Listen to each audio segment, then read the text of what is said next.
আমরা যদি আজকে আমরা দেখি অনেক নগর ভিত্তিক উন্নয়ন, শহীদ জিয়া কিন্তু সেখান থেকে সরে গিয়ে গ্রামীণ উন্নয়নে মনোনিবেশ করেছিলেন। উনি গ্রামীণ সরকারের কথা বলেছিলেন, সেটি শুধু শুরুই করেননি। আজকে যে এনজিওর বিকাশ আমরা দেখেছি, প্রায় প্রত্যেকটা এনজিওই কিন্তু ওনার সময় পলিসি ফ্রেমওয়ার্কের মাধ্যমে বাংলাদেশে বিকশিত হয়েছিল। উনি চেয়েছিলেন উন্নয়ন এবং উৎপাদনের রাজনীতি, যার মাধ্যমে তৃণমূলের ক্ষমতায়ন হবে, যার মাধ্যমে প্রতিটি শ্রেণী এবং পেশার মানুষের ভাগ্যের পরিবর্তন হবে।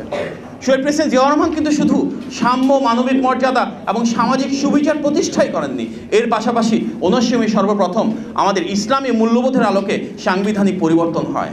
আমরা আমাদের এই বাংলাদেশকে একদিকে যেমন বাংলাদেশি জাতীয়তাবাদের মাধ্যমে একটি বৃহত্তর ঐক্যে পরিণত করেছিলাম, ঠিক একই সাথে সংখ্যাগরিষ্ঠ মুসলমানদের দেশে ধর্মীয় অনুভূতিটাকে আমাদের রাষ্ট্র পরিচালনার তিনিই সর্বপ্রথম সন্নিবেশ করেছিলেন। শহীদ প্রেসিডেন্ট জিয়াউর রহমান দেশের এবং দেশের বাইরে যারা রয়েছে বাংলাদেশ বিরোধী অপশক্তি, তাদের যে ষড়যন্ত্র, তার কারণে খুব অল্প সময়ে মাত্র 4 বছর বাংলাদেশকে পরিচালনা করে শহীদ হয়েছিলেন। কিন্তু ওনার 4 বছরে উনি বাংলাদেশকে 4 দশকেরও বেশি সময় এগিয়ে দিয়েছিলেন, যার কারণে আজকে উনি চলে যাওয়ার এত বছর পরও আমাদের বাংলাদেশের যে আদর্শ, বাংলাদেশের যে অস্তিত্ব, আমাদের স্বাধীন সার্বভৌম বাংলাদেশের যে স্থায়িত্ব, আমাদের যে সত্তা, এর প্রত্যেকটার সাথে শহীদ জিয়ার নাম সরাসরি জড়িত রয়েছে।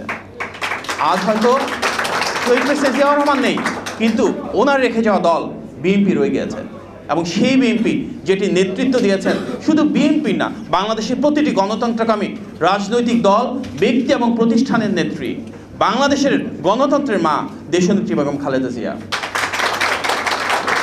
শহীদ জিয়ার আদর্শকে ধারণ করে কিন্তু দেশনেত্রী ওনার পলিসিগুলোকে অ্যাডপ্ট করেছিলেন।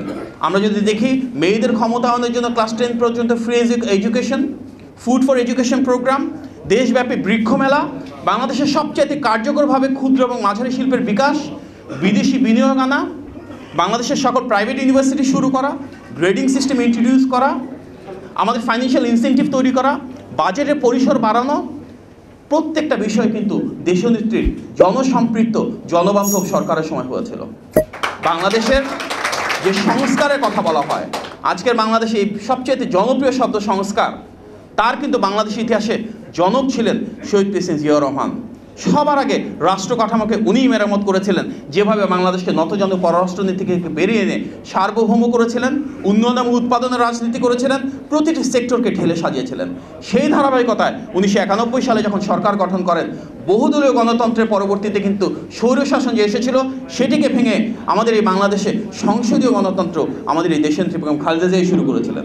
ওনার সময় সর্বপ্রথম বাংলাদেশের স্বাধীন দেশে স্বাধীন নাগরিক হিসেবে রাষ্ট্রীয় মালিকানা ফেরত পেয়েছিল। বাংলাদেশের প্রতিটি মানুষ স্বাধীনতা এবং নিজেদের অধিকার পুনঃপ্রতিষ্ঠা করেছিল।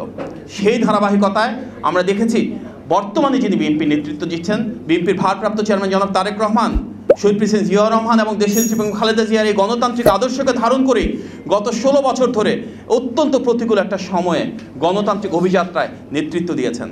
আমাদের যে ফ্যাসিবাদ বিরোধী আন্দোলন, সবচেয়ে বড় রাজনৈতিক দল হিসেবে সবচেয়ে বেশি ত্যাগ স্বীকার করেছে বিএনপি। গত 16 বছরে আমাদের 60 লক্ষ নেতাকর্মীর বিরুদ্ধে মিথ্যা মামলা হয়েছে, আমাদের প্রায় 3000-এর বেশি নেতাকর্মী শহীদ হয়েছেন, আমাদের 1000-এর বেশি নেতাকর্মী গুম হয়েছেন। এমন একটি বাংলাদেশের জন্য যেখানে আমরা শহীদ জিয়ার সময় যেরকম আমরা দেখেছিলাম, দেশনেত্রীর সময় আমরা যেরকম দেখেছিলাম, সেরকম স্বাধীন দেশের স্বাধীন নাগরিক হিসেবে মাথা উঁচু করে গণতান্ত্রিক মানুষের স্বীকৃতি নিয়ে বেঁচে থাকবো।